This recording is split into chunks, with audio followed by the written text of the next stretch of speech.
Bom, então vamos ao ponto. Eu não sei se foi divulgado o título, porque você me pediu um título, foi divulgado? Então eu temi o pior, então vou ter que justificar um pouquinho o título e apresentar. Então, no assunto, a primeira coisa que me ocorreu, eu já tinha pensado mais tempo nisso, e o título é Em que tempo vivemos? Interrogação. Eu tenho que dar os créditos. Essa fórmula não é minha, é de um francês, um filósofo francês, um pouquinho mais velho que eu conheço várias circunstâncias pessoalmente, porque a mulher dele foi minha professora em São Paulo nos anos 60. Você imagina só a idade de todos nós. Que é o Jacques Rancière. Esse artigo, Em que tempo vivemos, eu não vou só me referir para dizer do trata e porque foi me emprestado o título. Esse artigo foi publicado numa revista Serrote, acho que há uns 4 ou 5 anos atrás, com esse título mesmo, Em que tempo vivemos. Depois saiu num livrinho, uma plaquete. E a tese dele é mais ou menos a seguinte. Ele diz, a qual eu vou me contrapor daqui a 2 minutos. Ele diz o seguinte: é impossível, não se vive o tempo político, o tempo histórico. Então, a resposta... Está ruim?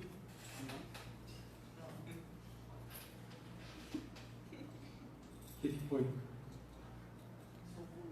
O volume está muito alto, está muito abaixo. Vamos aproximar mais. E ele diz o seguinte: nós não vivemos essa temporalidade macro que se define por história, as grandes reviravoltas geopolíticas. Portanto, quando se fala em tempo do fim disso, tempo do fim daquilo, capitalismo organizado, blá, blá, blá, blá, blá, isso não é vivido, nós não vivemos esse tempo. O tempo vivido de cada um, ou de cada classe social, de grupo social, ele é completo, ele diverge, e, portanto, é a nossa possibilidade de resistir a essa pressão exterior. E, bom, o argumento dele é muito sofisticado, com muitos exemplos de vida política e, sobretudo, de vida artística ou cultural. Eu estou resumindo de maneira muito grosseira, banalizada, para dizer que eu, digamos, penso o contrário. Penso o contrário, e não só nos momentos excepcionais, nós vivemos, sim, esse tempo do mundo, que foi definido pelo historiador francês Brodel, como é o tempo vivido nas dimensões do mundo. Isso é possível, há um entrecruzamento. E esse entrecruzamento, por vezes, ele é representado literariamente. É possível esse entrecruzamento entre o tempo pessoal, existencial, e o tempo público, político, histórico.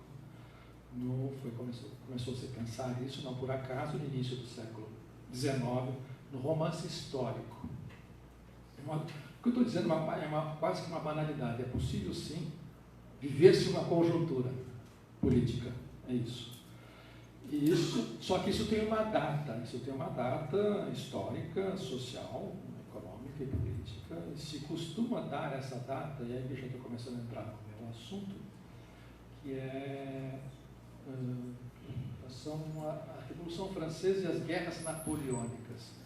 E quem fez essa primeira verificação, a constatação de que se vivia um tempo novo, e, portanto, se vivia um tempo politicamente novo, mundialmente abrangente, que concernia as sociedades que estavam se entrechocando naquele momento, no caso, as guerras da Revolução Francesa e da coalizão legitimista do antigo regime contra a Revolução, contra a República Francesa, e depois as guerras napoleônicas que decorrem disso, foi o Goethe.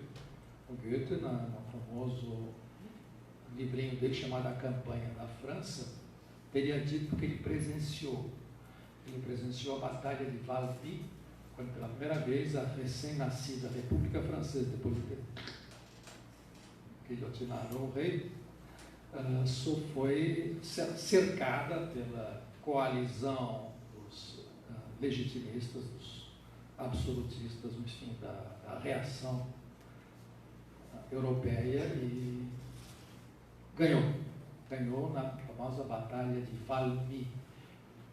E o Goethe diz o seguinte: quem presenciou essa batalha, ele presenciou, estava lá no cavalinho dele olhando, comitiva alemã.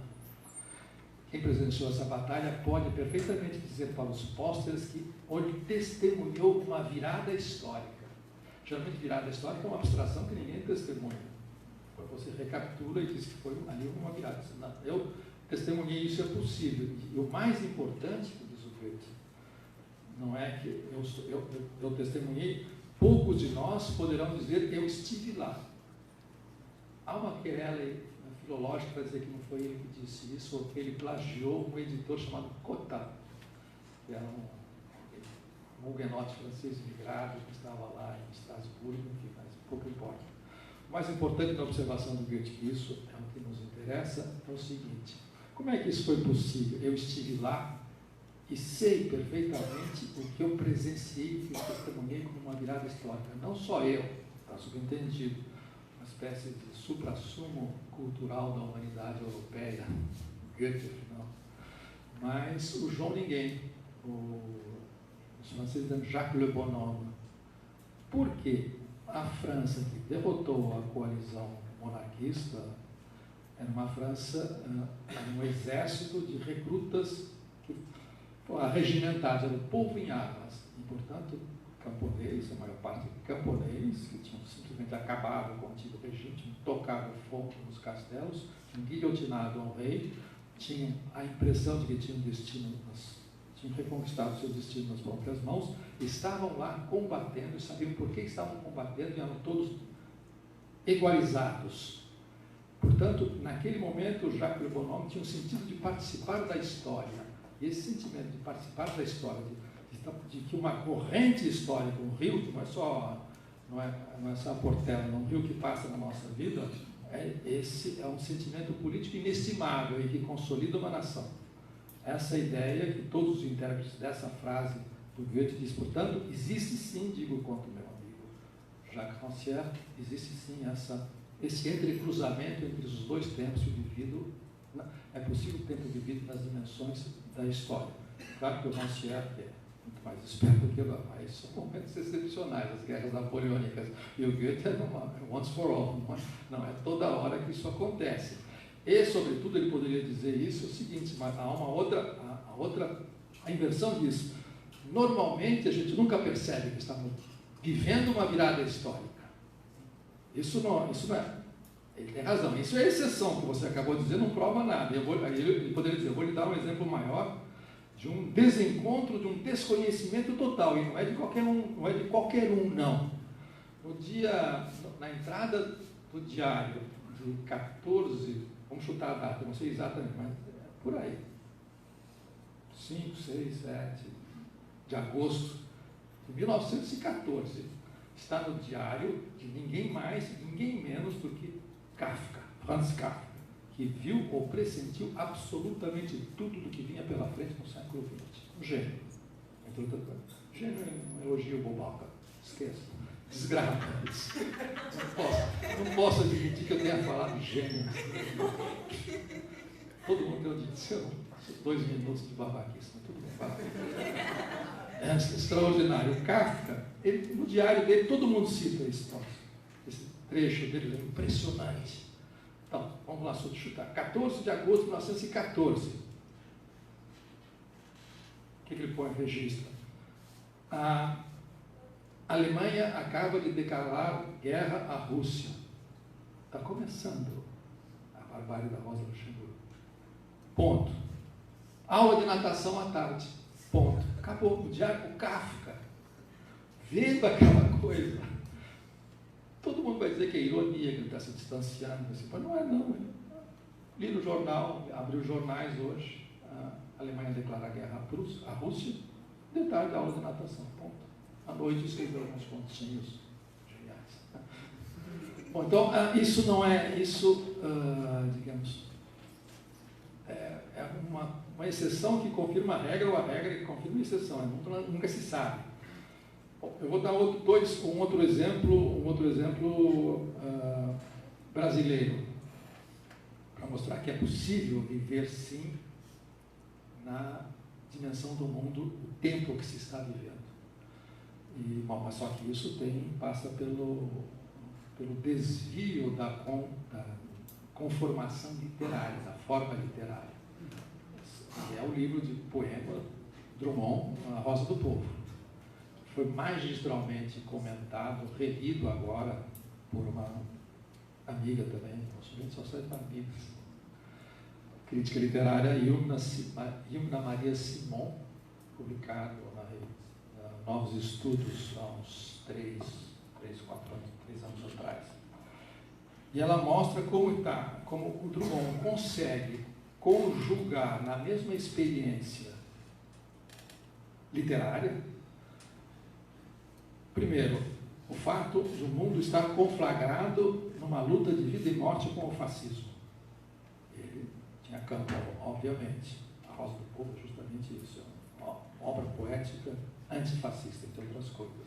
Segundo, e ao mesmo tempo envolvido como escritor, e escritor politizado, nessa hora de convulsão do mundo em chamas, vendo que o seu país, que ele interpreta em prosa e verso já há mais ou menos 20 anos, está também estrebuchando nas mãos de uma ditadura fascista que ele, de certa maneira, conheceu de perto, ele foi secretário do Capanema. Portanto, a formação do Brasil, naquele momento, ela é disforme, ela não se completou. Bom, essa tradição crítica da qual ele faz parte acreditava nisso. De modo que ele reflete sobre o destino do Brasil, sobre os infortúnios do Brasil, à luz da desgraça mundial que se avizinha. Em 42, ele está apostando. 42, certamente, já é um livro otimista, porque a Batalha de Stalingrado já estava sendo decidida, escrita entre 42 e 43. É quando a guerra vira na Europa, entre fim de 42 e início de 43, quando pela primeira vez a Wehrmacht é derrotada. E, por outro lado, de altíssimo nível a poesia lírica, a intensidade lírica da meditação do Drummond naquele livro. De modo que o lirismo, por definição, nada mais individual, nada mais vivido do que o tempo de um eu lírico, a questão nacional irresolvida e dramática, e o fascismo batendo a porta. Indeciso ainda, o mundo em chamas, sabe-se lá o que vai acontecer depois, embora já naquele momento era possível mandar vários telegramas para o russo em Berlim, já os russos já estavam chegando em Berlim. Quando a sorte da guerra já está quase decidido. Então, nesse momento é possível você ver pela primeira vez alguma coisa que eu vou começar a chamar, mas eu não vou ter tempo de explicar. Não sei, fala um tempo de explicar, quanto é que tempo? Vai? Então vamos. Alguma coisa que estava se cristalizando ali, já bem de longe, nós podemos chamar de tempo brasileiro. Esse tempo brasileiro, podemos chamar, é o tempo vivido na dimensão do mundo. Não é o tempo brasileiro banal, da vida cotidiana, mas é o tempo brasileiro, também não é o tempo brasileiro das grandes crises institucionais, que é rápido, como qualquer conjuntura, mas é o tempo brasileiro vivido nas dimensões do mundo. É quando, de certa maneira, o mundo nos atropela e nós respondemos, às vezes à altura, às vezes não, sabendo ou não sabendo. No caso do Drummond, foi uma resposta à altura. Então, o meu ponto, para começar, estou nos prolegômenos ainda, é mostrar que a possibilidade dessa interferência mútua, na verdade, é a possibilidade de nós reagirmos politicamente. E reagirmos politicamente significa compreender a política como uma dimensão fundamental de encaminhamento das expectativas humanas. E expectativas têm que ver com o tempo vivido, isto é, a expectativa é o futuro como o tempo vivido, não o futuro que você planeja, cogita, imagina no sentido conceitual, mas é como você o pressente, como você, a expectativa que te move. E esse é o tempo vivido que faz com que você se mova politicamente. Eu posso dar um exemplo extremo, do contrário disso, dessa condição de possibilidade da política pensada nesses termos. Um exemplo contrário disso bom, aqui ninguém se lembra, não sei que seja historiador ou altamente informado em história política do século XX. E o meu exemplo só funcionaria se fosse de fato vivido. Eu vivi. Foi a crise dos mísseis de outubro de 1962, dito os mísseis cubanos, a crise cubana dos mísseis, os mísseis eram soviéticos. E durante uma semana, quase 10 dias, o mundo esteve à beira do precipício de um conflito nuclear. Até hoje se discute o que poderia acontecer, o que poderia não acontecer. Em uma semana, como diz um autor comentando o episódio, durante uma semana o mundo suspendeu a respiração, prendeu o fôlego. Sabemos se ia sobreviver ou não, totalmente impotente.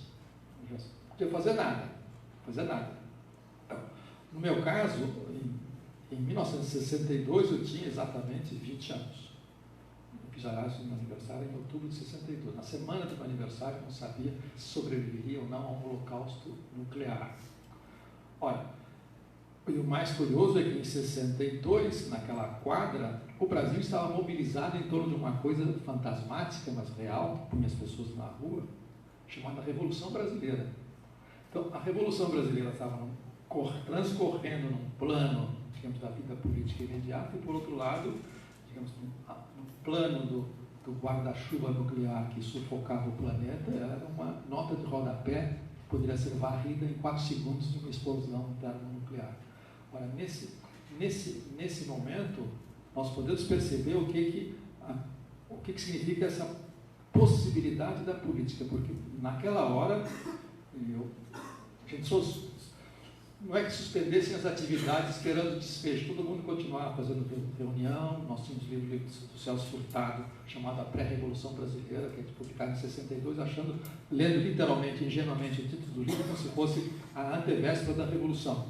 Não suspendemos as atividades, mas, por outro lado, você pensava 2 vezes, lendo jornais, que a coisa ia acabar.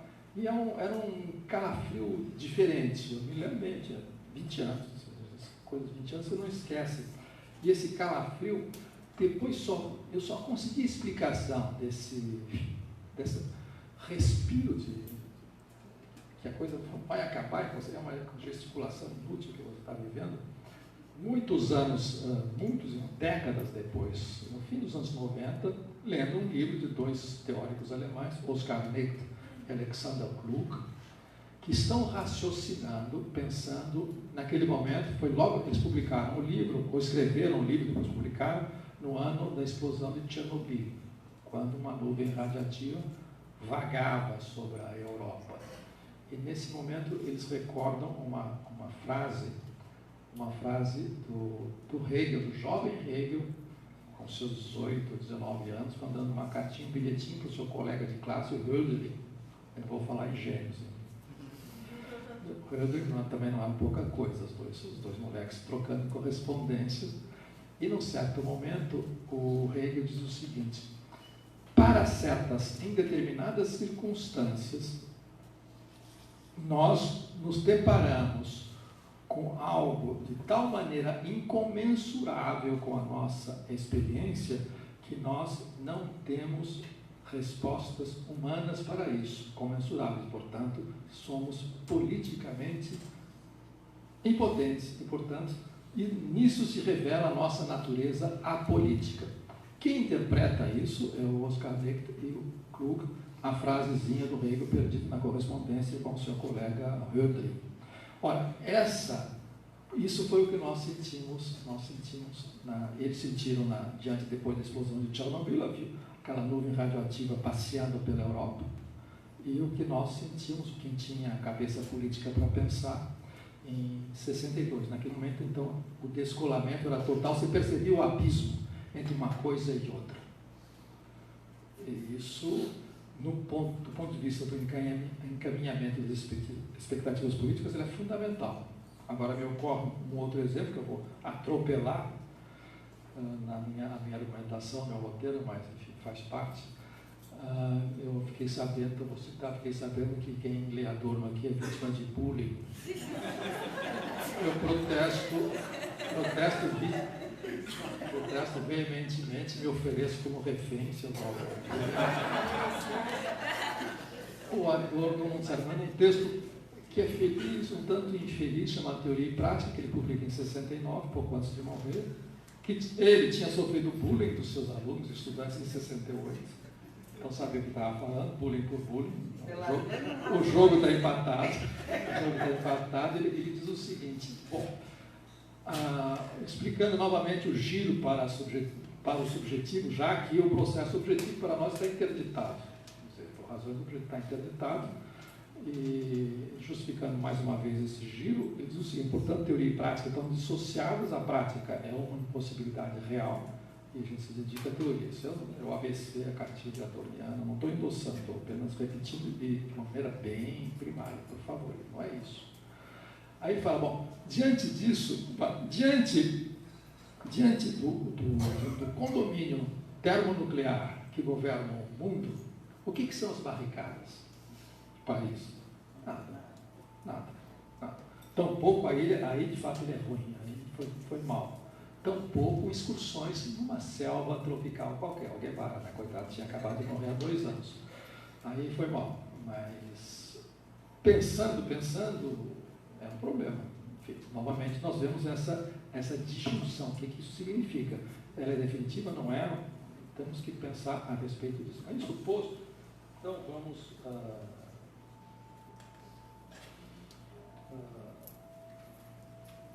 começar. Eu não vou, a tentação é enorme, eu vou tentar postergar o máximo possível, mas como o tempo é indefinido, talvez a gente chegue lá, eu não quero mergulhar de cabeça na conjuntura. Vamos fazer amanhã de manhã lá na Adux. Aí lá é inevitável, vamos para isso. Hoje eu vou retardar o máximo possível, mas pretendo entrar, porque justamente o meu tema é mostrar como nós estamos vivendo agora o tempo do mundo. É isso, esse tempo do mundo mudou. Ele mudou com uma alteração radical, nós temos que diagnosticar e nós ao mesmo tempo estamos vivendo. Portanto, para nós é uma questão de sobrevivência política, saber o que está rolando. São situações semelhantes um pouco a Mutatis Mutandis, guardar suas devidas proporções, de Drummond, de companhia, até lá, Valmy, se viveu em pontos romances históricos. Então eu gostaria de fazer uma espécie de grande sobrevoo histórico-filosófico, como diziam os antigos, ou de importância histórico-mundial, como dizia a esquerda hegeliana nos anos 40 do século XIX. Isso é de importância histórico-mundial.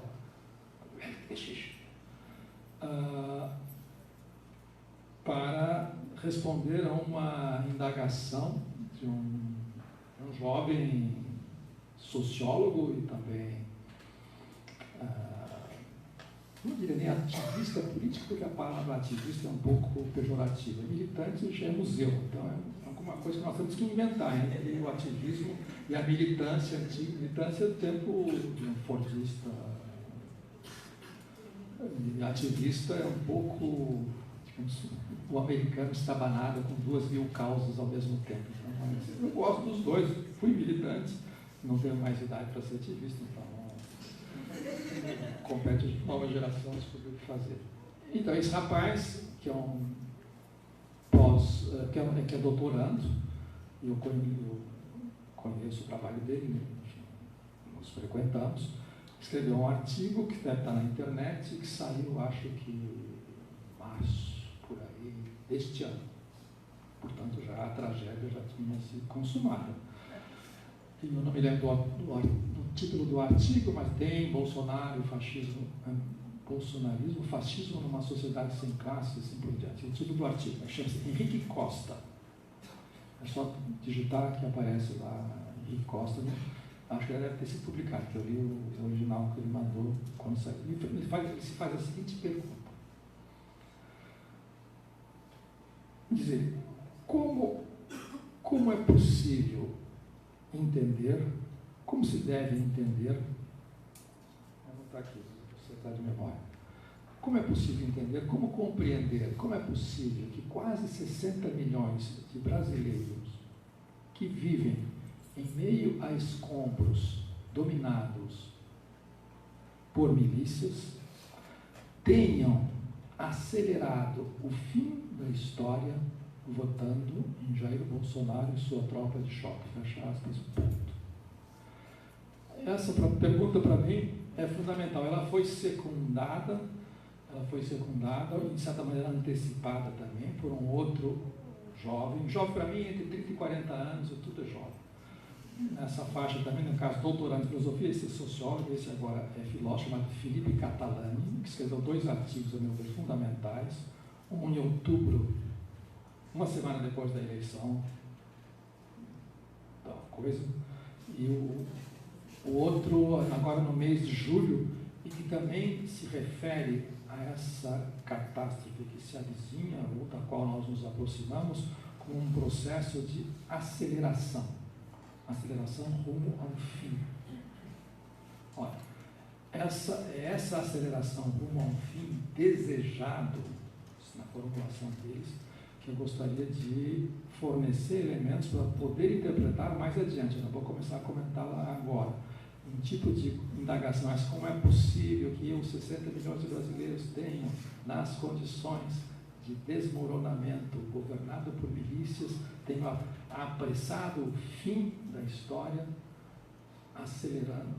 tinha acelerado, votando em Jair Bolsonaro. Para mim, essa indagação é quase igual, profanação à parte, mas não acho que seja uma blasfêmia. A pergunta é como são possíveis juízos sintéticos a priori, mais ou menos algo semelhante.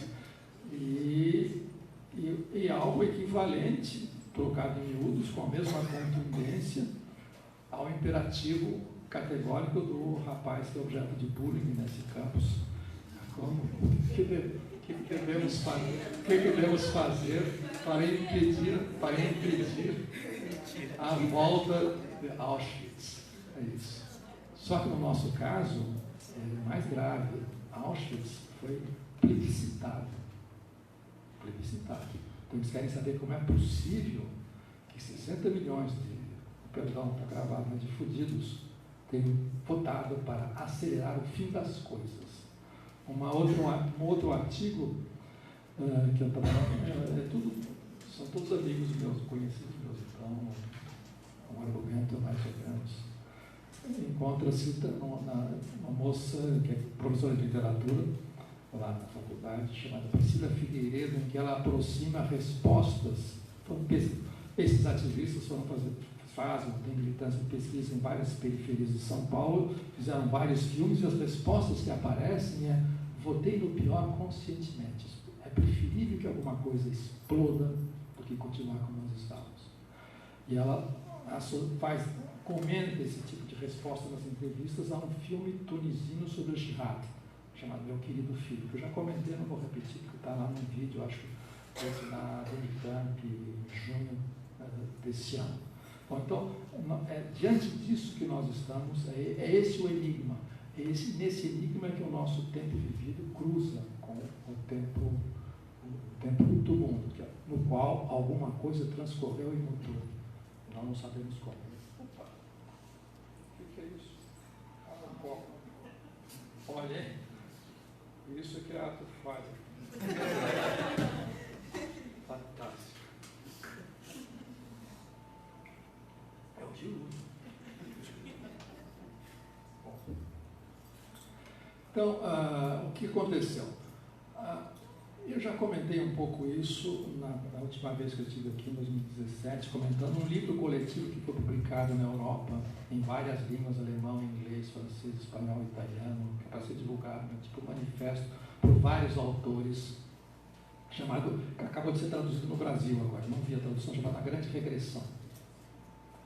Bom, o diagnóstico que se faz da reviravolta que o mundo conhece já há algum tempo, digamos, há 1 ou 2 décadas, que o negócio vem se aproximando, se avolumando, que fez um salto triplo mortal para os outros, para nós, desde 2016, Trump, Brexit, tudo o que nós sabemos. Bom, para esse diagnóstico, isso significa o seguinte: trata-se de uma grande regressão. Alguns dos autores presentes nesse livro não concordam com esse diagnóstico. Um deles é Nancy Fraser, o outro Wolfgang Streeck. Tem um indiano baseado na da Inglaterra, cujo nome me escapa, mas enfim, esses povos indianos complicados, ele não é tão complicado, mas no momento não me vem. Tem outros interessantes, mas o pano de fundo desse diagnóstico da grande regressão, isto é, o que eu estou sugerindo, nós estamos em um quadro em que há uma disputa de diagnósticos a respeito disso. O pano de fundo desse grande diagnóstico significa que se trata de uma grande regressão, alguma coisa valiosa está ficando para trás. A regressão em relação a alguma coisa valiosa ficou para trás. E a grande regressão, nós sabemos que foi também um dos juízos históricos que correu o mundo nos anos 30, na Alemanha, a propósito do nazismo, em que, novamente, o rapaz do bullying disse: o nazismo em si mesmo não é apenas os nazistas ou os fascistas, propriamente dito, que são os protagonistas de uma grande regressão social. É toda a sociedade que regrediu. Essa regressão é geral. Bom, no caso desse diagnóstico sobre a grande regressão, que é um decalque daquele primeiro dos anos 30, há um porém de circunstâncias atenuantes. A grande regressão são os outros, são os invasores do nosso campinho, os invasores populistas, autoritários e por aí vai. De modo que se reage a esse diagnóstico politicamente, ideologicamente, como? Nesse livro, o tom geral do livro é o seguinte: nós temos que restaurar aquilo em função do qual nós falamos em regressão. Isto é, o status quo antes é um objeto da restauração. Portanto, a resistência a essa onda populista, autoritária, iliberal, antidemocrática e assim por diante é a restauração. É a restauração do que havia antes, porque o que havia antes era um progresso, era uma coisa ascendente. E a restauração, e nesse momento as vozes são unânimes à esquerda e à direita. O establishment, que se divide em dois corpos, como eu tenho duas almas, tem essas duas almas que a Nancy Fraser denominou de progressismo neoliberal ou neoliberalismo progressista. Tem direita e tem esquerda todos juntos, amiguinhos, e se alternando na progressão dos direitos humanos, das crises humanitárias, da inclusão, das identidades, minorias, da proteção, da democracia, assim, como sabe, são todos os, digamos, os vencedores do fim da Guerra Fria, e apostaram nas grandes expectativas liberadas pelo fim daquele pesadelo que pairou durante 40 anos sobre o mundo, sendo que nada foi desativado, pelo contrário, o arsenal nuclear só cresceu, mas isso não vem ao caso. De modo que há a disputa entre esses dois campos, a grande regressão versus a grande restauração daquilo que vinha vindo, que nós precisamos diagnosticar ou precisamos examinar. Ora, o que eu estou tentando dizer é que aparece, talvez tenham pensado nisso, mas nos artigos que eu mencionei, os dois diagnósticos do Henrique Costa e do Felipe Catalani, é o seguinte: como na nossa experiência, o nosso tempo vivido político atual, que o Felipe, num grande artigo também publicado, foi assim, ao ar, em algum passa-palavra da vida, em algum blog, Boitempo, por aí, na semana seguinte à eleição, de 27 de outubro do ano passado, ele dizia o seguinte: nós, nesse momento, no Brasil, estamos vivendo uma conjuntura demoníaca. Essa conjuntura demoníaca significa o seguinte: há uma divisão entre dois blocos de sensibilidade, em que uns triunfantes acham que uma grande janela se abriu, janela histórica, em que as coisas vão acontecer, e outros que acham que vão morrer. E estão morrendo mesmo, muita gente está morrendo, nós sabemos disso. Essa conjuntura demoníaca é que nós estamos tentando, estou aqui, ciscando a volta para tentar definir. E baseado na intuição desses dois rapazes e coisas que a gente já tinha discutido já aqui também sobre essa famosa grande regressão, o que ela significa, nós podemos dizer o que está acontecendo agora. Então, a minha proposta, que eu não sei se eu pretendo trocar em miúdos, como eu gostaria, é a seguinte: o que está acontecendo não é nessa se chamada grande regressão, a qual se contrapõe uma restauração do status quo antes, é uma grande aceleração. E nós estamos presenciando um lugar negativamente privilegiado, que é a periferia que nos coube nesse momento, no momento que também o mundo se periferiza. Nós estamos presenciando a aceleração de um processo que já vinha de antes. Portanto, para mim, grande regressão é nonsense, não diz nada, é apologia e rasa, além do mais. Uma aceleração de algo que vinha de antes e que nós precisamos definir. Por que num certo momento a coisa decolou e se acelerou? Eu estou usando grande aceleração também por uma analogia um pouco tosca com o que se chama também de grande aceleração nos cientistas, no grupo, na grande comunidade científica que está estudando aquecimento global, mudança climática e, sobretudo, o antropoceno. A emergência desse novo componente do nosso raciocínio político, que é o tempo geológico, a época geológica que nós estamos entrando e que foi denominada, eu vou repetir sobre isso, não diria até toda essa madrugada, de antropoceno. Esse antropoceno, segundo a maior parte desses cientistas, pelo menos um pouco que eu tenho lido, conheço muito pela rama, mas enfim, como todo mundo tento acompanhar. Dizer, a entrada nesse antropoceno, ela se deve a uma grande aceleração de mudanças climáticas que vinham possivelmente desde a Revolução Industrial, bem com a industrialização. Mas, num certo momento, a coisa se acelera. E eles tentam localizar, na linguagem estratigráfica que eles usam dos geólogos, onde é que fica o golden spike, o marco zero dessa aceleração. E o último que eu li é o Zé Eli da Veiga, sobre as ciências da Terra, e ele diz o seguinte, ele cita em nome de bibliografia, bom, é um expert, a grande aceleração começou com os experimentos das explosões, digamos, a chuva radiativa das grandes explosões experimentais dos anos 60. Lá começa essa grande aceleração que configurou a entrada em cena do antropoceno. Isso já vinha de longe.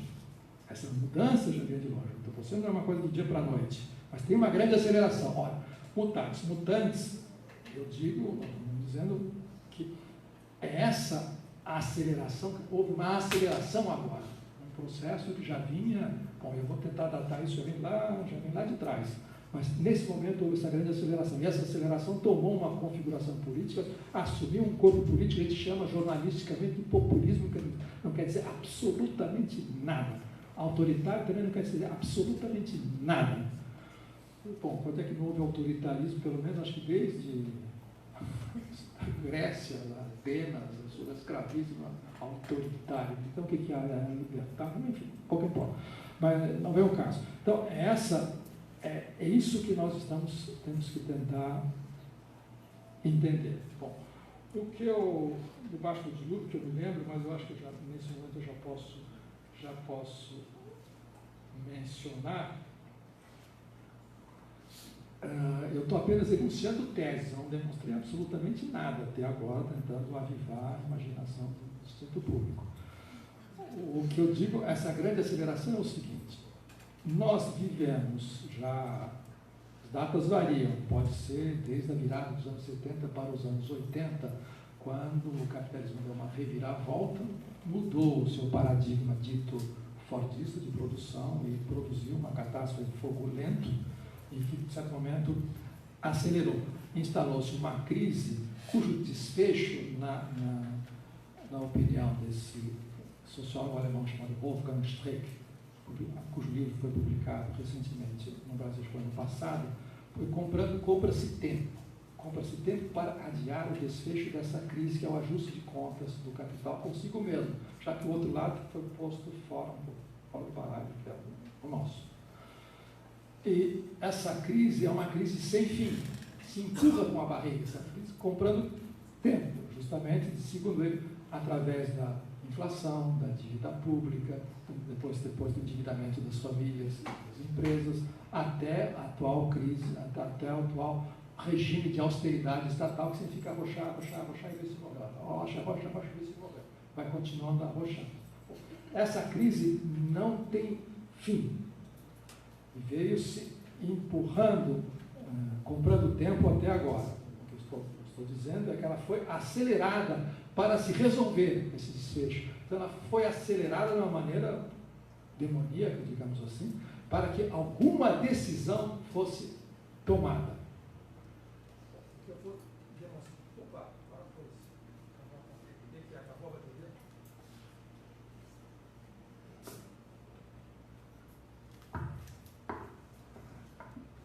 O que eu vou tentar sugerir é que, aí vou ter que dar datas precisas mais adiante, a partir de um certo momento, aquilo que nós estávamos chamando de crise, vem de longe, que se fica mais claro a partir do fim da Guerra Fria.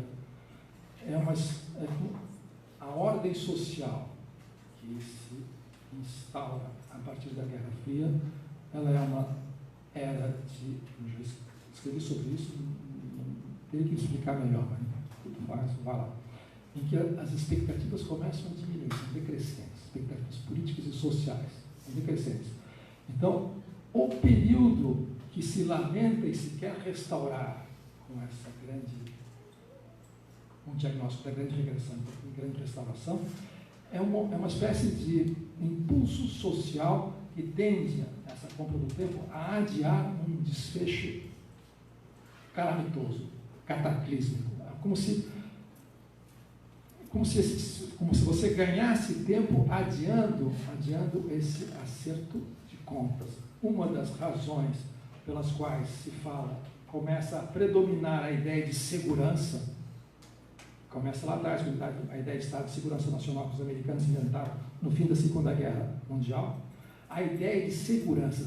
A segurança, ela não tem nenhum propósito progressista, digamos assim. Ela não abre nada, ela apenas contém um desfecho desastroso, iminente. Então, ela vai empurrando. A segurança é isso. Então, tudo que se está querendo restaurar, em relação ao qual nos apresenta como regressão, é justamente esse adiamento de um fim.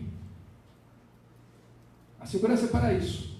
O controle das populações é para isso. A gestão das populações, que são cada vez mais descartadas ou integradas de maneira perversa, é para adiar um ajuste de contas ou uma catástrofe que virá. Então você segura, você controla, você pode proteger também, mas isso é o que vinha ocorrendo até agora. Os 20 ou 30 anos gloriosos do pós-Guerra Fria, que apareceu como um novo renascimento, que é o neoliberalismo, por aí vai, era nada mais, nada menos do que uma sucessão de medidas emergenciais para conter isso, para assegurar fluxos, estoques, gargalo catastrófico.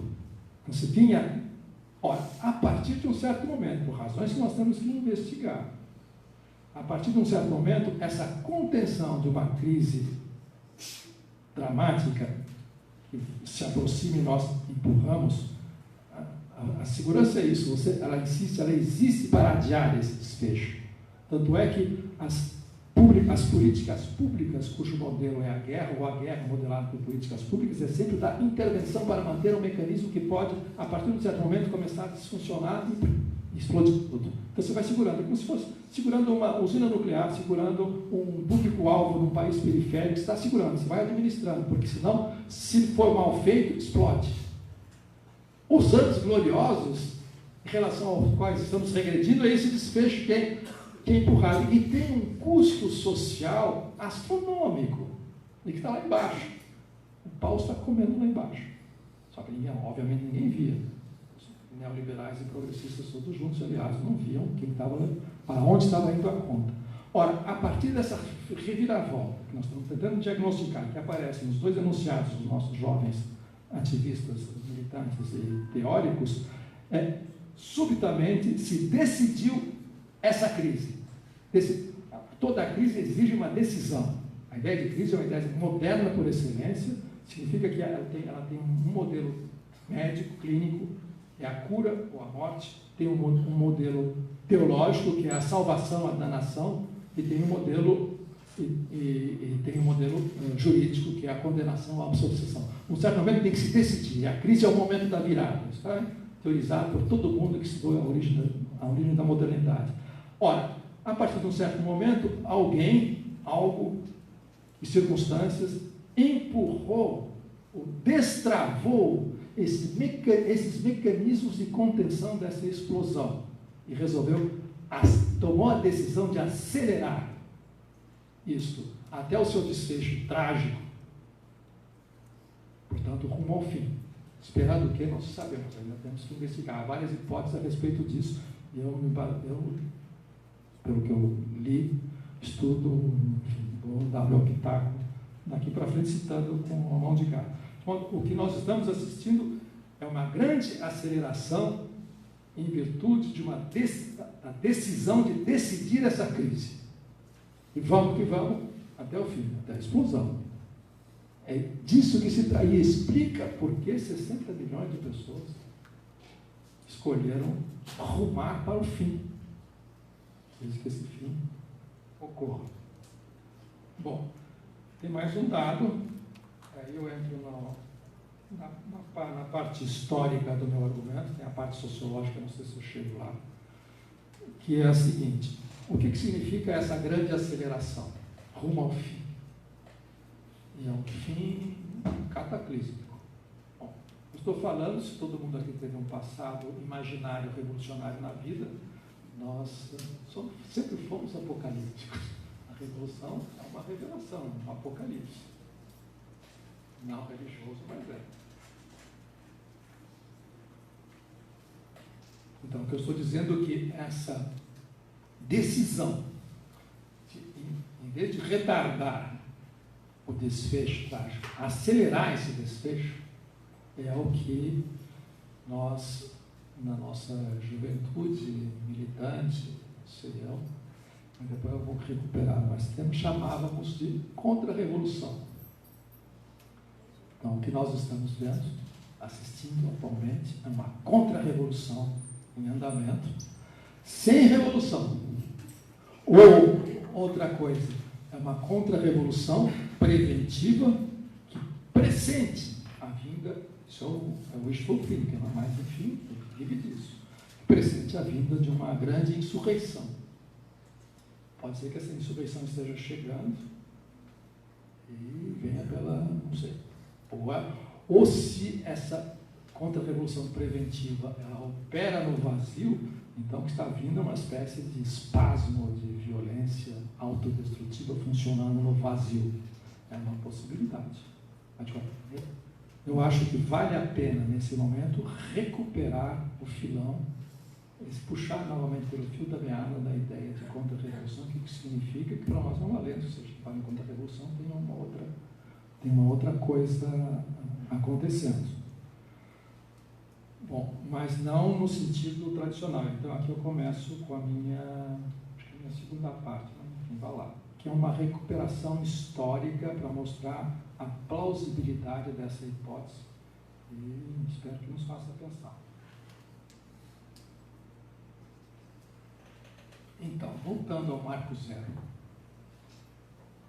é o seguinte: o que nós à esquerda, pensamento progressista, agora não no sentido pejorativo, sempre vivemos politicamente, é alguma coisa que um historiador, no caso, chamado Koselleck, que eu cito muito, as pessoas devem conhecer, imagino que é extraordinário, chamava de temporalização da história. Essa temporalização da história é alguma coisa que ocorre, bom, história sempre houve.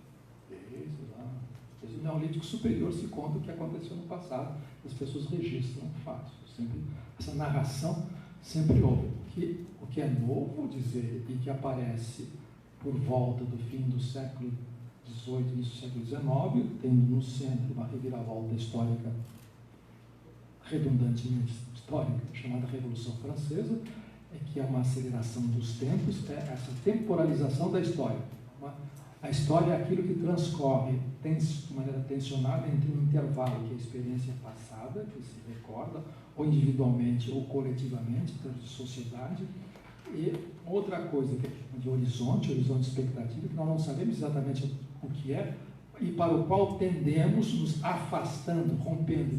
E quanto mais a distância entre o espaço da experiência e o horizonte expectativa aumenta, maior é, digamos assim, o fluxo, o jorro dessa novidade em perpétuo movimento, que nós chamamos de história, que foi entreaberta, como quem abre uma comporta, pela Revolução Francesa. Isso, resumindo bem, de maneira bem rasa, mas não é falso. De modo que a Revolução foi uma tal reviravolta na sensibilidade, na vida, na civilização material, na organização do poder, que ela destravou, que ela inaugurou essa distância entre passado de experiência, aquilo que se sabe, que se conhece, que se rememora, que se é repetido, e a novidade absoluta para o qual se anseia, que é algo que está no horizonte, do qual nasce a ideia de progresso, dizer, a ideia de progresso e de velocidade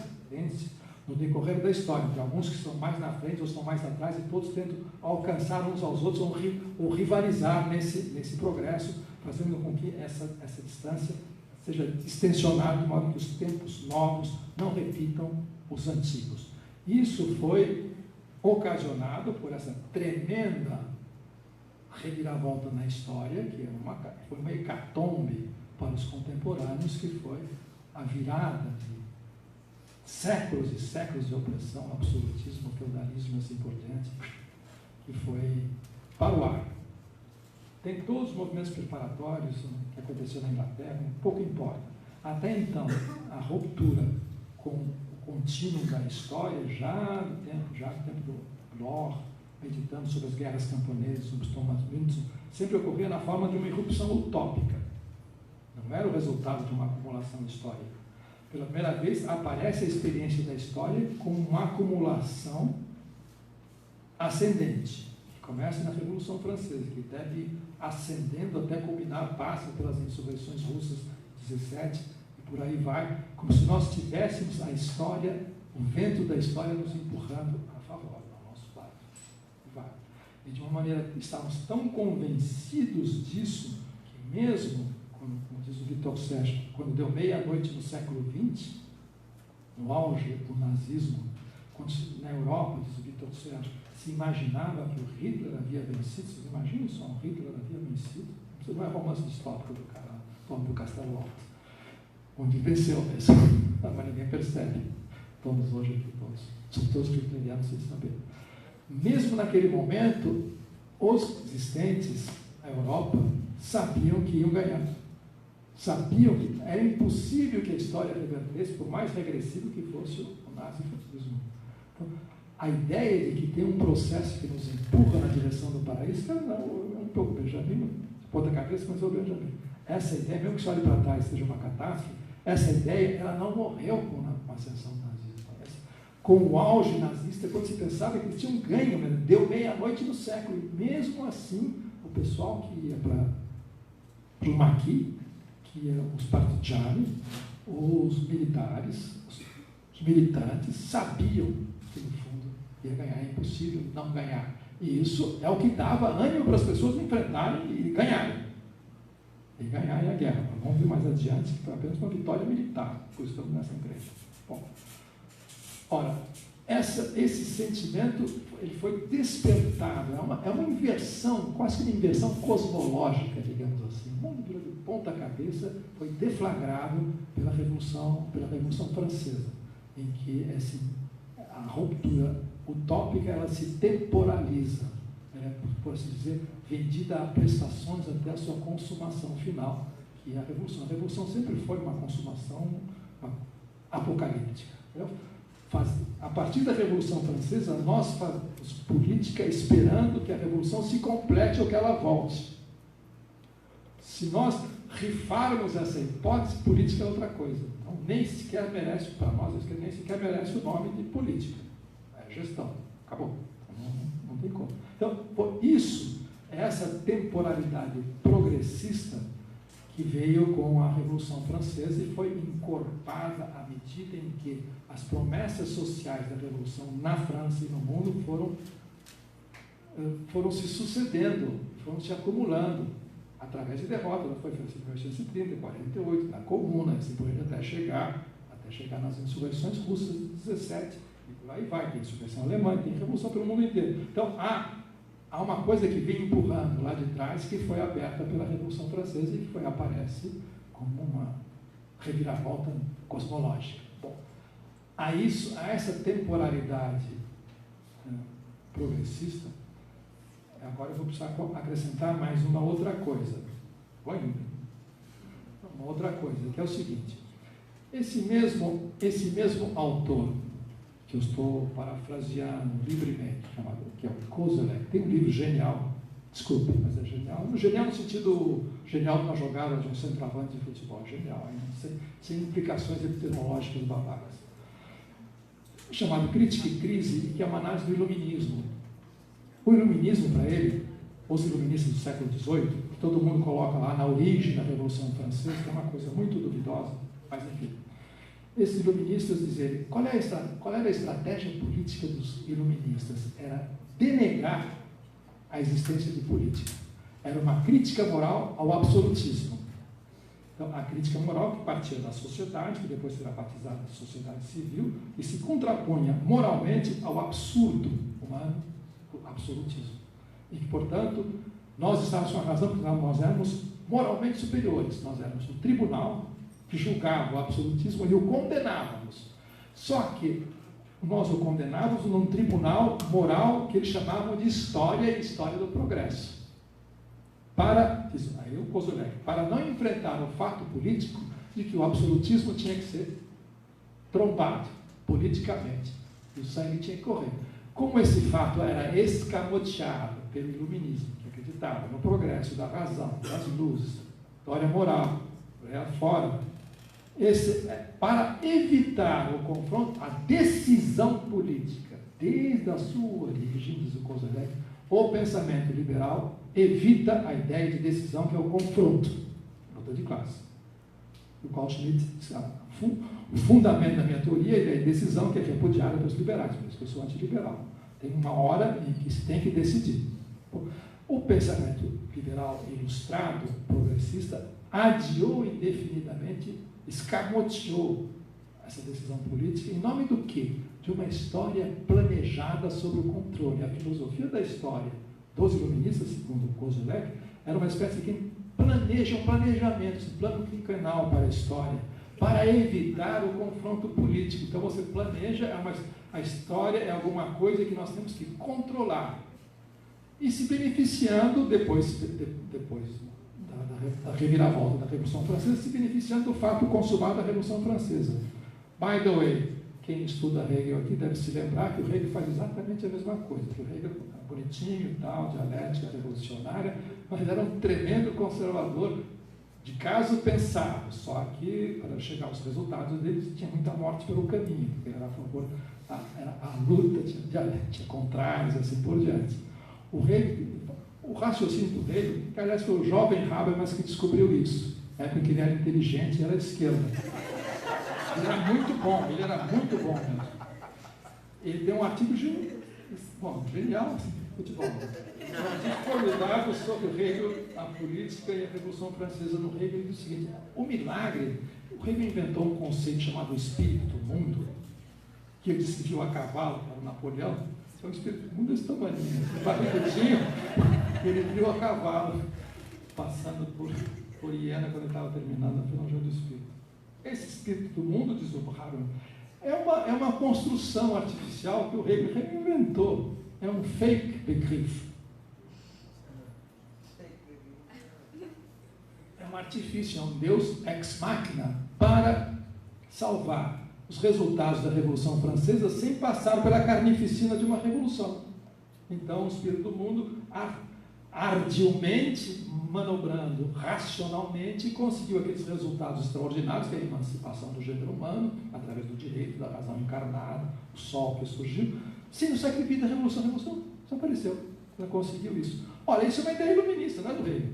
Essa ideia iluminista é isso, a história sob controle é isso, nós evitamos o confronto e colhemos o resultado. Se nós conseguimos a dialética do reino como um projeto da história planejada da filosofia da história iluminista, é tirar a meia sem descalçar o sapato. Né? A ideia, a dialética especulativa do reino é isso, eu gosto da negativa. Não tem essas mágicas, não vai a lugar nenhum, é só destruição. Bom, diante de todas essas mágicas, e a hecatombe, que foi essa reviravolta da Revolução Francesa, surge uma coisa extraordinária. Entra um personagem demoníaco no nosso drama, chamado Contra-Revolução. Ela nasce em 89. A ideia de Contra-Revolução é uma reação, um pensamento reacionário, não conservador. Burke não era assim na Inglaterra. É um pensamento reacionário, que é francês. Tem o famoso Abbé Arnauld.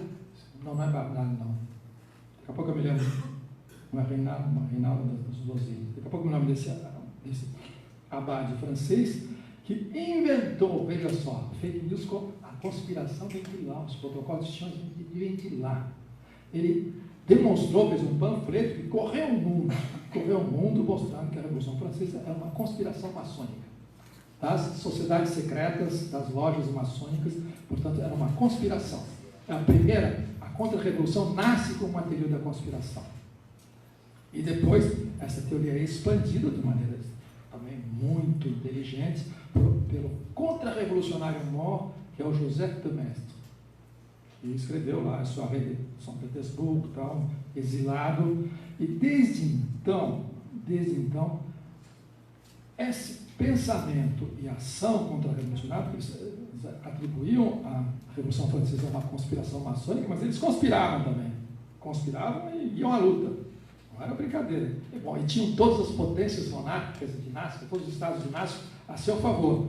E a Inglaterra, como sempre, financiando tudo e qualquer coisa. Bom, esse pensamento contra-revolucionário, essa prática política contra-revolucionária, tem uma compreensão da história também. O problema deles com a Revolução, com o pensamento revolucionário que vai da França até meados do século, até a República de Weimar, é justamente uma refundação, uma revisão da ideia de história, que é fundamental para o pensamento progressista do qual nós descendemos. E também os contra-revolucionários. Para os liberais não existe história. História é uma bobagem. Existe o progresso, a transformação paulatina, o ajuste das instituições, a garantia das liberdades, mercadoria que circula novamente. História não tem história com um processo dramático de luta que avança.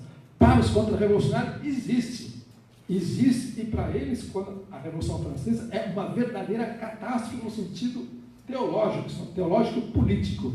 E é essa catástrofe, portanto, a história descontrolada que nós temos que refazer, refundir, reparar e colocá-la de volta aos trilhos. Isto é, a ideia iluminista de que a história é alguma coisa que você planeja, que está sob controle, ela, de certa maneira, significa, para o contra-revolucionário, significa o seguinte: vocês mexeram numa engrenagem fundamental que ela saiu do controle.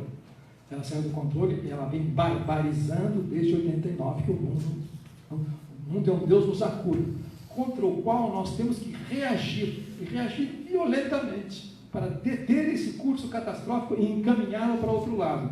Ora, deter esse curso catastrófico é uma reviravolta apocalíptica. Então, nós precipitamos um fim desse curso catastrófico para que haja um renascimento. Ora, isso culmina no nazismo. O nazismo é contra-revolucionário nesse sentido originário, não é no sentido econômico, político, porque ele era antiparlamentarista, assim por diante. Não tem nada a ver com isso. Isso era nota de rodapé. Isso era nota de rodapé. Então, começa em 1789, essa outra temporalidade catastrófica que é a contra-revolução. Não é por acaso aí os nossos, digamos, as afinidades, os laços de família começam a são perigosos e sombrios. Nós temos aí, esse mundo é um mundo complicado.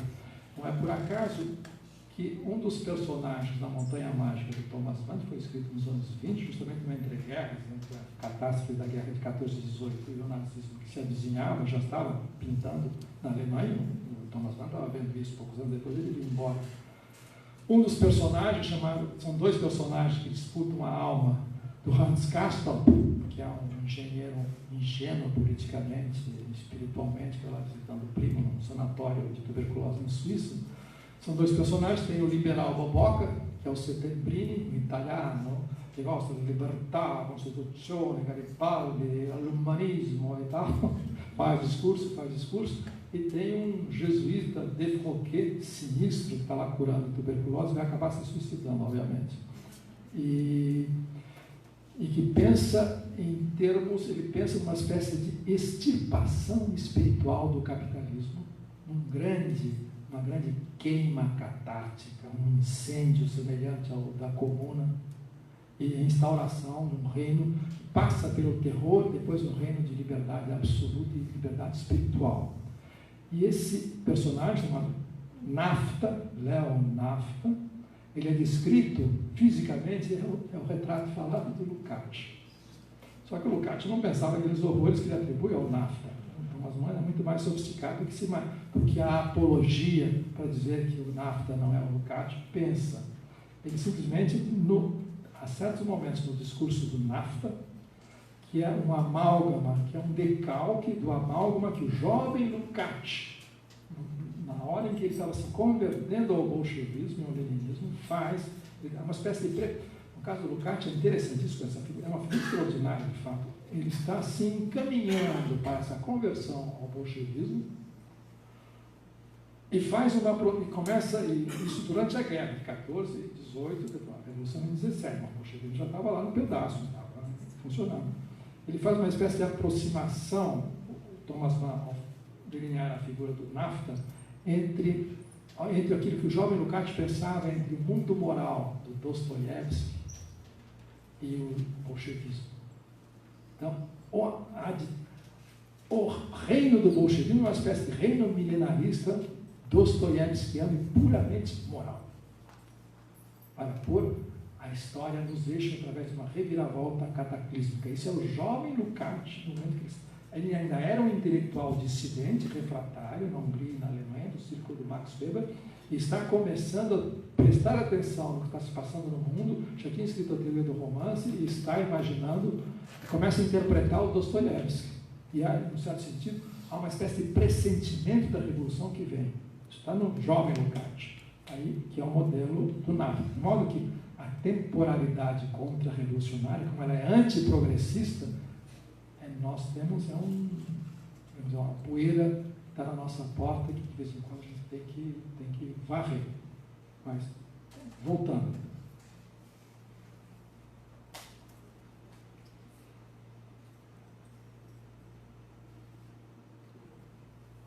Bom, essa contra-revolução, uma tendência a uma releitura, tem uma temporalidade própria, o avesso da modernidade, ela está lá, cobrando. Ela conta em todas as etapas que nós conhecemos, e sempre, quando ela vem à tona, ela começa já na Revolução Francesa, é a Vendéia, que foi uma guerra total, foi a primeira guerra total, sem quartel, dentro da Revolução Francesa. Pois ela vem, ela volta nos massacres de junho. Os comandantes dos massacres de junho são, a encarnação, comandantes burgueses e militares da contra-revolução. E a escola desses comandantes, aí é um outro capítulo, que eu não vou ousar abrir aqui, é colonial. Os massacres de junho sucedem por 15 anos, 18 anos, para ser exato, a conquista militar da Argélia. Tanto é que, em todos os livros de história, nas barricadas, quando há o enfrentamento nas semanas sangrentas de junho, quando eles assaltavam as barricadas, os militares e a Guarda Nacional, que era a burguesia armada, eles gritavam palavras de ordem contra os beduínos. Os trabalhadores parisienses eram beduínos, portanto, mereciam o mesmo tratamento dos beduínos subjugados na Argélia. De modo que um dos filões da contra-revolução que corre por fora do mainstream europeu é o filão colonial. E exatamente esse filão colonial que vai aos poucos, à medida que a contra-revolução vai aumentando o seu poder de enfrentamento, depois vem a comuna, os versalheses, vem as comunas, até chegar nos Freikorps, de fim de 18 e 19 na Alemanha, ela tem uma experiência colonial, que se volta, quando finalmente chega no auge da contra-revolução, que é o nazismo, o nazifascismo. Nesse momento, esse massacre, esse confronto colonial, esse massacre colonial se volta para a Europa. Tanto é que os bons europeus liberais, a primeira vez que eles ficaram chocados com o hitlerismo, assim, não, o Hitler é espantoso, digamos, a economia, a política social dele, tudo bem, as nossas grandes empresas continuam lá ganhando muito dinheiro, mas é inaceitável, parece editorial do Estadão, é inaceitável que ele trate os bons europeus como se fossem nativos das nossas colônias. Então, pela primeira vez aparece um bombardeio colonial. O bombardeio estratégico da Segunda Guerra era conhecido como colonial bombings. Foi inventado por italianos, franceses e ingleses nas colônias. A primeira vez que faz isso, um colonial bombing, é Guernica. Bom, aí depois vai até o auge, que é a bomba atômica, no Japão. O Japão, para quem lançou a bomba atômica, a escolha do alvo do Japão era a escolha de uma sociedade absolutamente outra. É uma humanidade asiática que não nos diz respeito. Então, a bomba atômica é o auge de um colonial bombing. Isso vai mostrar, bom, essa tese está lá na Hannah Arendt, que ninguém lê. Uma das origens do fascismo é o imperialismo no sentido colonial, não o imperialismo no sentido leninista.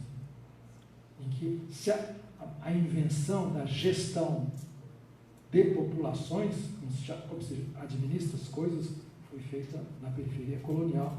E é essa gestão de populações que é transferida pelo nazismo para a Europa. As potências classicamente coloniais e imperiais restringiam isso à sua periferia.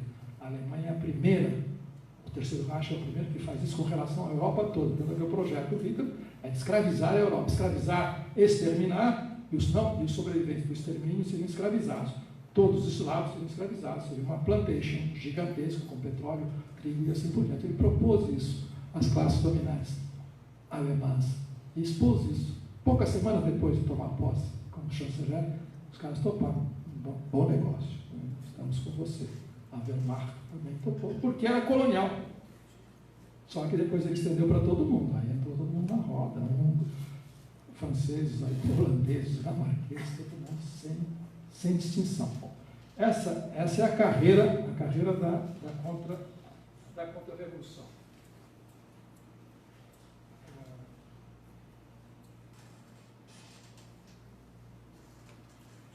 Bom, o fundamental é nós compreendermos que já naquele momento, nessa carreira toda, ela sempre aparece como uma catástrofe.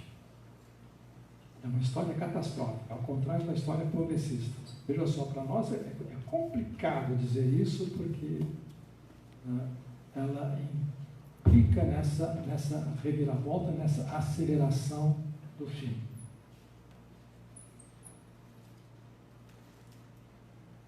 Não estou ultrapassando demais. Bom.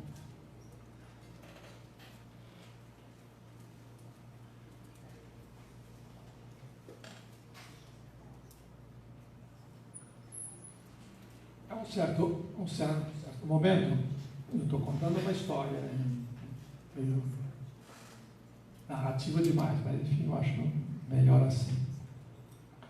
A partir de um certo momento, esses dois tempos do mundo, essas duas temporalidades, esses dois impulsos que vinham num contraponto em guerra desde 89, num certo momento se encontram E a equação desse encontro é feita pelo o rapaz do bullying. Aliás, o par, a dupla sertaneja Adorno e Rocada. Chama-se Dialética da Ilustração, ou do Iluminismo, da Aufklärung, como se quiser. Eles fazem esse diagnóstico, publicam, escrevem um livro que será publicado em 47, mas estava tudo escrito em 44, antes do desfecho da guerra, embora já fosse previsível quem venceria. Ora, a dialética da Aufklärung, tipo assim, a golpes de machado, bem sumário, é basicamente dizer como isso deu naquilo. É isso. A primeira frase é: o mundo totalmente esclarecido pelo progresso da ciência e seu correspondente progresso moral da ciência, pelo desenvolvimento da sociedade, não de sociedade de mercado, mas enfim, sociedade liberal, capitalismo e assim por diante. O mundo totalmente esclarecido brilha sob a luz de uma tremenda catástrofe. É a guerra. Nesse momento, então, nós vemos o planejamento iluminista da história, o progresso, é a contra-revolução que culmina no fascismo. O segredo da história é o fascismo, como também é aquele progresso, a ideia de dominação da natureza, do sujeito, e assim por diante, como nós sabemos na cartilha da Aufklärung, que eu acho que está de pé. Eles se juntam e fecham a equação. Isso tira o chapéu. Ninguém estava pensando nisso naquele momento. O que se pensava naquele momento, em 44, 45, era justamente como pintava a vitória dos aliados, era novamente a vitória e as grandes expectations de que nada mais seria como era antes e, portanto, o mundo seria recomeçar. Olha, o que eles estão dizendo é o seguinte: olha, essa dialética da ilustração do processo, na verdade, é uma dialética do processo de modernização. De modernização através da mercadoria. De modernização através da modernização capitalista. Deu nisso, não significa que tem o bem e o mal. Uma coisa termina. Dialética é isso. Não é contraposição de há com não há, não é isso. É esse movimento. E esse movimento é o movimento da história. E, portanto, nós chegamos ao ponto final, de certa maneira. O que vem depois é uma coisa que nós vamos tentar, com a qual vamos conviver. A vida não é mais a mesma coisa. É isso. Bom, quando eles fazem esse diagnóstico, estão dizendo uma barbaridade naquele momento. Porque naquele momento que o livro é escrito, havia uma espécie de contraponto entre as luzes e as trevas. Do lado das luzes estavam o progressismo revolucionário, socialista, e, do outro lado, o progressismo liberal, juntos numa frente única contra as trevas do nazifascismo. Portanto, com as forças da contra-revolução, do obscurantismo, da barbárie e por aí vai. Ora, todo mundo imaginava que, terminada a guerra, essas duas frentes únicas, essa frente única que venceu a guerra continuaria. É o que está aqui na restauração. Todo mundo acha que nós estamos normalmente todos juntos contra a barbárie nazista. Ou populista, autocrático, que vem por aí, ou coisa pior. Ora, esses dois indivíduos, essa dupla sertaneja, estavam dizendo o que em 44, 45? Que os dois lados eram coordenados pelos mesmos parâmetros.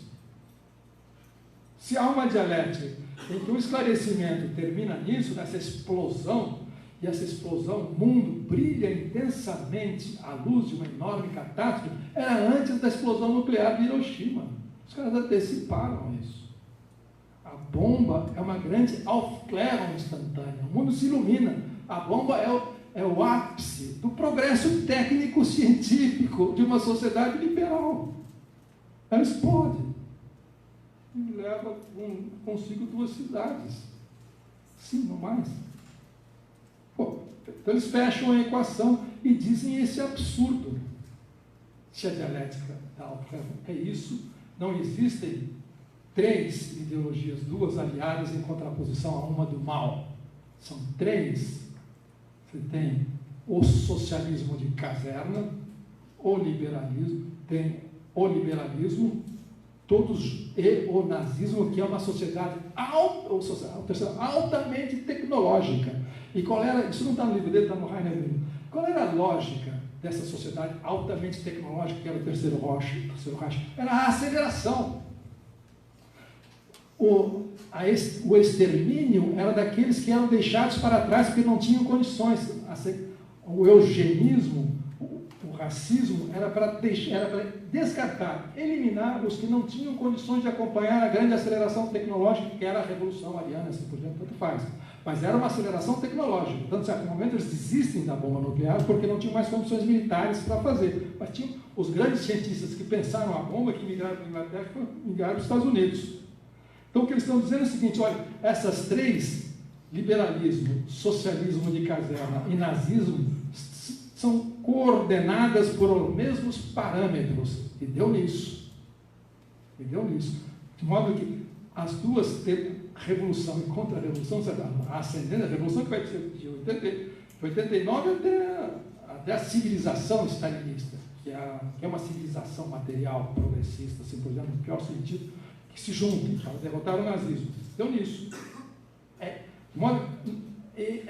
Se nós levarmos em conta esse desfecho, em 44, e esse diagnóstico, toda leitura que nós vamos fazer de lá para cá, 30 anos gloriosos de crescimento e desenvolvimento da periferia, assim, do Estado social na Europa, até hoje é outra história. É outra história completamente diferente que esses malucos fizeram. Bem minoritários. Mas é uma outra história.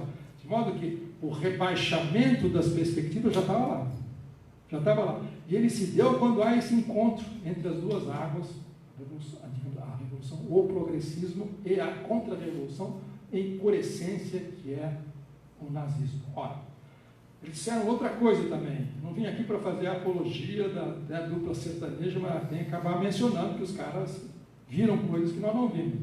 As consequências que tiraram é controverso, discute, assim por diante. Não vem ao caso aqui.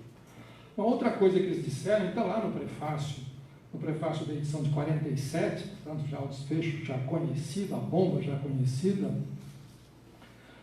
eles dizem o seguinte: prestem atenção, nós derrotamos, as luzes ganharam, derrotamos o demônio, mas a derrota do nazismo foi apenas, não esqueçamos que foi uma derrota militar. Por isso eu sempre digo, olha, quando a gente começa a falar em nazismo, fascismo, a três todos, fascista, tudo é fascismo, cuidado. Se for de fato fascismo, é preciso que eles sejam derrotados militarmente, entre outras coisas. Só que, diz a dupla sertaneja, essa derrota militar significa que o dispositivo que os engendrou não foi desativado. A pressão social que os gerou está aí inteirinha da Silva. Tanto é, agora sou eu que estou acrescentando, tanto é que a ideia que ocorreu em 45, sem precisar falar nos campos, que é o complemento, significa o seguinte: a partir de 45, o que aconteceu com a explosão nuclear, significa que nós redefinimos, nós os vencedores, e mais ou menos as coordenadas dos derrotados militarmente, nós redefinimos o mundo de uma maneira militar. É uma redefinição militar do mundo, significa que o mundo, ao se lançar a bomba atômica, se transformou num alvo. É o que eles vão descrevendo há muito tempo. Então, a partir desse momento, o mundo como alvo, e uma derrota apenas militar, do outro lado, e o fato de que nós estamos vivendo a partir de então, com a criação do Estado de Segurança Nacional Americano, e por aí vai, todas as agências, nós estamos vivendo uma nova redefinição militar da humanidade, da sociedade, do planeta, e, portanto, o planeta como alvo, a coisa mudou. De modo que as expectativas despertadas para aquelas temporalidades ascendentes, elas se inverteram completamente. Essa é a leitura que eles fazem naquele momento. Portanto, o que nós vamos começar a reinterpretar de lá para cá muda inteiramente de figura. Portanto, são os primeiros a mostrar, a sugerir, que o capitalismo organizado depois da guerra é apenas uma trégua. O capitalismo imune a crises sistêmicas também é uma crise cujo desfecho foi empurrado. A sociedade totalmente administrada ela é uma quimera, porque ela está baseada numa ordem social estritamente, completamente antagônica. Vai do psiquismo até as macroestruturas. De modo que essa trégua é alguma coisa que pode explodir, vai explodir a qualquer momento. Explodiu em 68. Explodiu em 68. Bom, a partir de 68, agora não são mais eles, o Marcuse já tinha dado seu recado no homem unidimensional, e o Adorno morre um ano depois. Mas no homem unidimensional, o Marcuse não cai no conto do consenso progressista keynesiano, unindo esquerda e direita, em nome de um capitalismo organizado, sem crises, que vai incluindo e protegendo, vai incluindo e protegendo. Que mecanismo, diz o Marcuse, que mecanismo é esse em que há afluência, no caso estamos examinando a sociedade americana, em que há afluência inteiramente dependente de uma prosperidade alavancada pela indústria militar, que prepara um cataclisma nuclear. Então as pessoas, o sujeito, ou esse neo-sujeito, ou esse não-sujeito, uma sociedade sem oposição, é aquela que se beneficia na sua prosperidade, na sua afluência, de uma máquina de guerra de improntidão para explodir o mundo. Bom, daí o que pode sair? Vai sair contra a revolução em profusão.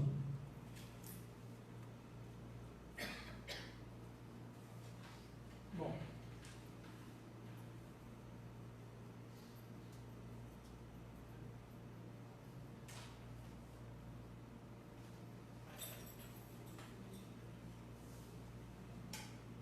vamos, tem muita coisa, eu quero dizer mais outras. Então vamos avançar um pouquinho com a seguinte observação.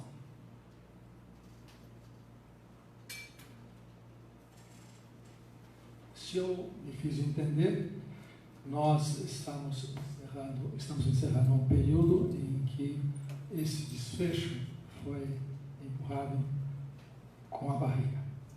Bom, há uma reviravolta no centro do mundo, Europa e Estados Unidos, e essa reviravolta traz de volta o ideário da contra-revolução. Sendo que a revolução contra a qual ela se dirige, nós não identificamos direito. Não sei as suas formas clássicas do século XIX, ou até pelo menos até meados, até os anos 30 do século passado, quando ela é cortada é enfrentada pelo nazismo. Bom,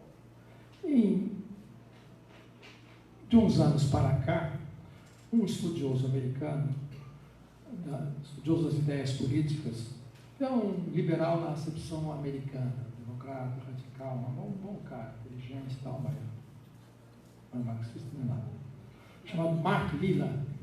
Ele vem estudando essas coisas. Tem 3 livros deles publicados no Brasil. Se vocês tiverem paciência de ler, porque ele, enfim, é um liberalzão, então diz muitas bobagens sobre a esquerda e tal, acho que você deve relevar. Se tiver paciência de ler, ele escreve muito bem, está bem traduzido. É um admirável prosador. E vem estudando o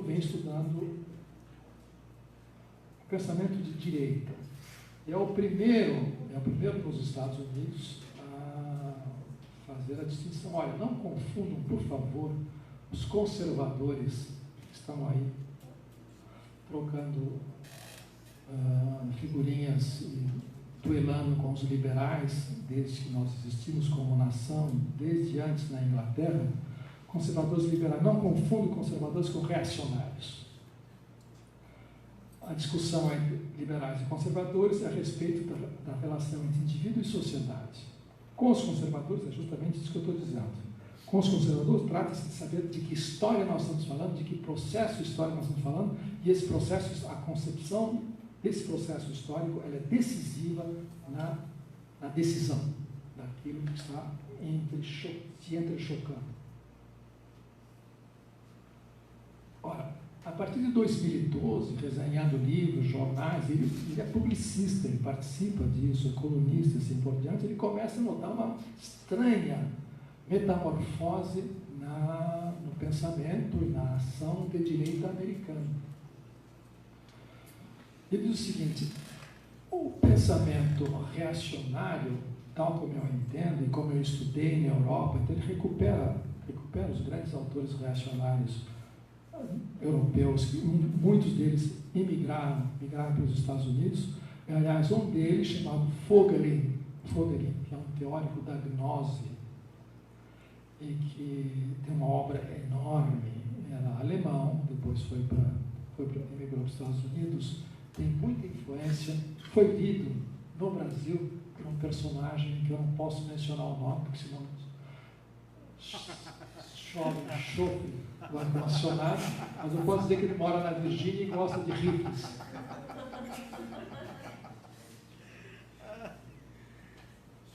Esse fogo ele foi lido por esse personagem, foi lido por um outro personagem que eu posso mencionar, chamado Steve Bannon. O Steve Bannon, veja só, a contra-revolução é um rio subterrâneo, de vez em quando aflora e barbariza. Ele vai e volta, e chega um auge, e foi o nazismo. E o Steve Bannon, um livro de cabeceira do Steve Bannon, que não tem nada a ver com isso que eu estou falando, mas que alguém descobriu, foi mencionado lá no site dele, na época da campanha ainda, da Breitbart. É um livro de 2 historiadores americanos, historiadores assim que vendem um pãozinho quente, teoria sobre tudo, tem uns 30, 40 livros cada um, assim, dão palestrantes, percorrem os Estados Unidos, mas são historiadores profissionais. Então eles montaram uma história dos Estados Unidos em que você tem períodos de ascensão, crise, hecatombe e desce. Depois nova hecatombe, sobe e vai, assim vai, desde as guerras de liberdade, das guerras de independência, passa pela guerra civil, passa pelo Brasil, depois passa por todas as demasias, tudo aquilo que os democratas aprontaram. Então, o diagnóstico que eles fazem, lendo a história, é uma história geracional dos Estados Unidos. É muito chato de ler, não li tudo não, porque é demais. Mas para saber o que é o livro de cabeceira que dizem que fez a cabeça do Steve Bannon. Concluindo, esses 2 historiadores, essa história geracional dos Estados Unidos, é o seguinte: nesse momento nós estamos lá embaixo. De fato, é uma decadência da civilização americana. Decadência no sentido como estava desde até na Guerra Civil depois. Nós estamos lá embaixo e como é que nós podemos recuperar a nação? Como é a reviravolta? Está lá nos historiadores, Steve Bannon não pegou. Nós temos que apressar essa decadência, jogá-la no abismo e renascer. É o apocalipse da contra-revolução em estado puro. É a imaginação, está tudo louco, claro, são ideólogos, fanáticos, enfim, mas causam dano. Né? Vamos prestar atenção. Então, tem uma reviravolta. Olha, sem mencionar essa peripécia, o Mark Lilla começa a perceber como esses grandes sintomas do grande reacionarismo europeu, que é justamente a concepção da história como uma catástrofe, como um processo que saiu do controle. By the way, agora me ocorreu, faço um parênteses, depois eu volto ao Mark Lilla, me lembra. Um grande ensaio controverso do Moishe Postone sobre o Holocausto merece ser relido. Ele diz o seguinte: todo mundo fala que os campos de concentração nada mais foram que um prolongamento da indústria fordista. Eram fábricas de produzir cadáveres. Até o Heidegger comprou isso. Ou, sobretudo, o Heidegger, para minimizar. Entre a salsicha e judeu, para ele, é uma fábrica do mesmo jeito de produzir mortos, matar gado, por aí fora. Bom, vai. Diz o Postone, isso é um equívoco. Um equívoco imaginar que o nazismo seja um prolongamento da modernidade. Pelo contrário, a concepção deles, na linguagem do Postone, não é essa que eu estou usando agora, a concepção deles é estritamente reacionária, como eu estou falando agora, de contra a modernidade entendida como catástrofe. E essa modernidade entendida como catástrofe significa o predomínio da abstração. Postone está dizendo, no caso, a abstração da mercadoria. Nos termos do Polanyi, é justamente essa abstração das falsas mercadorias, trabalho, natureza e dinheiro, que destroem a sociedade. Portanto, os nazistas resistem a essa destruição em nome da guerra à abstração, isto é, da história completamente descontrolada, no sentido dos iluministas, e catastrófica. Nós temos que reverter essa catástrofe histórica por um apocalipse. É um racismo. E como é que nós fazemos? Por que nós encurralamos aquelas populações para os campos de extermínio? Porque aquelas populações são a encarnação da abstração, eles são o dinheiro, que é o abstrato. E é essa separação do sensível e do suprassensível que nós vamos operar nas nossas usinas da morte. A interpretação do postômico. Então, fecha o parênteses. Isso deve estar seguramente na alt-right americana. Seguramente, nós perdemos a nação por causa da abstração do globalismo politicamente correto, das indústrias criativas de Hollywood, Silicon Valley, Wall Street e por aí afora. Por aí afora.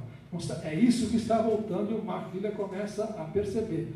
Então, ele diz, de um artigo dele chamado Os Republicanos sobre a Revolução, a ideia dos republicanos que aderiram ao Tea Party, à direita alternativa, Steve Bannon e companhia, que ajudaram a eleger o Trump, é justamente nós temos que acelerar a catástrofe que está levando os Estados Unidos para o abismo para que ele possa renascer. De modo, nesse sentido é que se pode, nesse sentido, eu, acrescentando ao Mark Wheeler, que nós podemos caracterizar aquilo que os progressistas chamam de grande regressão como a contra-revolução que ressurgiu. Ressurgiu porque ela nunca morreu, ela sempre esteve aí. Ela sempre acompanha esse processo histórico. Ó, e, para encerrar essa primeira parte, não sei se vai haver uma segunda, vamos lá.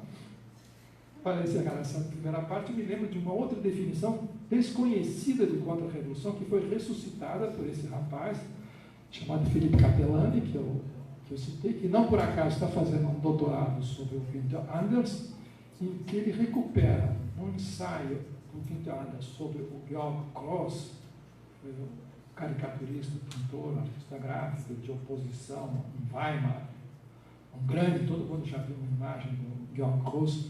Num certo momento, o Günther Anders, comentando as imagens do Georg Gross durante a República de Weimar, na véspera do seu colapso, ele diz o seguinte, o Günther Anders define contra-revolução. Só que o texto dele é logo depois, está falando dos anos 30, ele sabe fugir.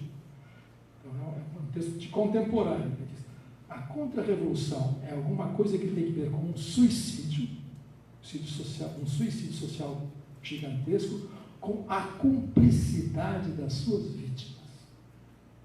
Se nós imaginarmos que a base do nazismo era proletária, e eram os vítimas, então, alguma coisa nós temos que ver que nós estamos. Não por acaso, o Felipe colocou esse texto do Günther Anders como epígrafe do ensaio dele sobre o bolsonarismo. Aí nós começamos a nos aproximar do nosso assunto. O que isso significa? Uma das teses do Bruno Latour, que é um polígrafo, escreve sobre tudo, direito, atualmente ecologia, crise ambiental, mudança climática e assim por diante, ele está nesse livro da Grande Regressão, e depois está no outro livro dele chamado sobre Gaia. Ele diz o seguinte, esse negacionismo, o negacionismo climático, o negacionismo do aquecimento ambiental, é para a ralé, é para o público consumidor que vota na gente. Nós não somos idiotas, nós sabemos que isso existe. É um ABC, um beabá científico elementar. Nós assistimos, porque nós produzimos. Indústria do tabaco, adiante. Nós financiamos cientistas para dizer que é uma controvérsia, porque nós sabemos que não é controvérsia, por isso nós financiamos, se não era necessário. Então, dizer, de modo, o negacionismo é para o consumo das vítimas, que são comuns. Para nós isso não existe, diz o Latour. Nós sabemos que isso vai chegar a um ponto final. Então nós estamos acelerando para ver quem chega primeiro. Se a China. E o mundo vai explodir, obviamente vai explodir, nós sabemos disso. Mas até lá, Deus está morto, o dilúvio já veio e nós continuamos a nossa máquina infernal de acumulação pela acumulação. E, portanto, nesse processo de aceleração, muita gente vai ser, 2/3 vai ser descartado, vai para aterro sanitário. E a nossa política, a política desses que nós estamos defenestrando com a assim chamada grande regressão, que são os progressistas e neoliberais, é justamente assistir, proteger, conter esses, minorar, mitigar, como se fala, compensar esses que estão descartados. Não deixem eles fazerem isso, deixem. Mas nós estamos acelerando esse processo. Olha, essa aceleração é que está começando, cuja ficha está caindo aqui. Aí, bom, eu estou soltando aí muitas etapas, que a gente está sentindo cansaço nesse público, mas vou me encaminhando para o fim. Senão, como é que nós... Qual é a explicação? A explicação é economicista, da acumulação pela acumulação. Trata-se de um projeto tóxico do mesmo neoliberalismo de sempre. Por favor. Se fosse assim, para que tudo que aconteceu lá nos últimos 5 anos? Então, nós estamos começando a ver que se trata de uma espécie de objetivo de acelerar a devastação. Em todo sentido. Ambiental a social. Se acelera, se aumenta a intensidade do extermínio. No ponto de vista, digamos, dos ideólogos desse processo catastrófico, esse é o prelúdio da redenção. Por incrível que pareça, a gente fala, não, mas é loucura. Mas, meu Deus, de que nós falamos desde a Revolução Francesa, do outro lado, e de que esses dois lados têm laços de família entre uns e outros, não tem pureza. A loucura é comum. É comum. O outro lado está fazendo a mesma coisa, só que está fazendo as prestações. Ora, verificando o preço social dessas prestações, o outro lado empurra para o fim, imaginando que é uma decisão final. Nós imaginamos, não, mas isso é loucura. Mas quando foi sensato? Quando foi sensato? Quando começou lá atrás, inclusive com a grande conquista, a modernidade começou. Não sou quirraniano, mas eu acho que Quirrano tem razão quando fala do poder colonial, da colonialidade do poder. Começou lá, 1492. Começou lá. Esse processo simplesmente está sendo acelerado agora. Estão fechando a equação. O Ladu está dizendo isso. Bom, o que nós estamos vendo é isso. Um laboratório terrível, sinistro, fantástico do Brasil, o que significa um governo de extrema-direita, para usar o vocabulário tradicional, a gente fica confortável quando diz que é direita, porque aí nós somos extrema-esquerda, na hora vamos ver, nós ganhamos, porque temos a razão do nosso lado, histórico, assim, portanto está resolvida a questão. É muito simples, mas vamos lá, para nós nos entendermos, é um governo de extrema-direita. Mas é um governo de extrema-direita onde isso está escrito num livrinho que eu vim lendo no avião, enquanto a dona Vera permitia, mas tem lá seus altos e baixos, chamado Ruptura. Eu concordo com algumas coisas, outras discordo inteiramente. Mas assim, vai na linha do Comitê Invisível, da insurreição que vem, assim por diante. Ele chama a atenção, eles porque eu conheço um por um, mas não vou falar não. Ele chama a atenção para o negócio. Na contra-revolução atualmente em curso no Brasil, o mais importante é a ideia de revolução. E que isso nós não estamos percebendo. Nós estamos percebendo com pessoas que estão simplesmente bloqueando as conquistas das últimas 2 décadas. Vou falar baixinho. Bom, aí ele diz, não, o principal na contra-revolução é de revolução mesmo. E revolução significa o quê? Mobilização total. É o que eles estão fazendo. A ideia de governo não passa pela cabeça, nem pode passar, é contra o DNA deles. Não adianta, ninguém vai enquadrá-los e transformá-los num governo normal. Apenas um pouquinho mais rigoroso, mata um pouco mais, encarcera um pouco mais, desprotege socialmente um pouco mais, mas depois, na próxima eleição, a gente reverte um pouquinho e vai. E vai na mitigação, adiando o final. Os caras vieram para apressar o fim. Por isso não tem governo, por isso é uma mobilização, e por isso que tem um bombardeio diário, isso é fogo de barragem. Nós estamos correndo para lá e para cá. Mas eles estão aprofundando isso. Não tem como. Portanto, é essa aceleração que nós estamos vendo em primeira mão no Brasil. E o Brasil, por mais marginal economicamente que seja, está lá, não importa o ranking econômico, ele está no coração do negócio. O negócio da Amazônia é o coração da humanidade, não tem como.